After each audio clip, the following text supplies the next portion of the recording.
Robocon testdagi 0026-masalani C++ da yechamiz. Bu masala ozgina qiyinroq, mana 15% qiyinlikka ega. Shu sababdan ham to'liq videoni ko'rishni maslahat beraman. Xo'sh, ketma-ketlik yig'indisi.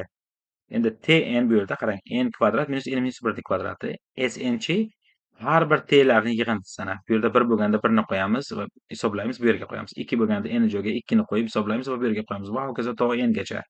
Endi biz ana shu Sn ni ana bu 10^9 plus 7 ga bo'lib qoldig'ini chiqarishimiz kerak.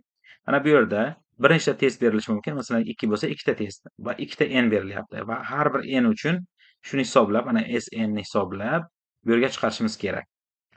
Endi algoritmdan to'liq videoda algoritmni kelib chiqardik. Ixchamlab chiqsak, Sn n ning kvadratiga kelib qolar ekan. Lekin shu ham juda katta son bo'ladi. Nimaga? Chunki ana bu 10 ning 16-darajasigacha bo'lishi mumkin. Shu sababdan ham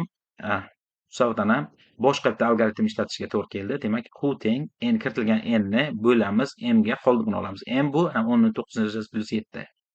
Xo'sh, buni q ni hisoblab olganimizdan keyin ana bu yerga kelib q ni kvadratini hisoblab, yana m ga bo'lib qoldig'ini hisoblaymiz va natijani chiqaramiz. Mana C# da demak bu konstanta 10^9 plus 7. Testlarni o'qib oldik ana bu yerda va o'shancha marta takrorlash operatori takrorlanadi.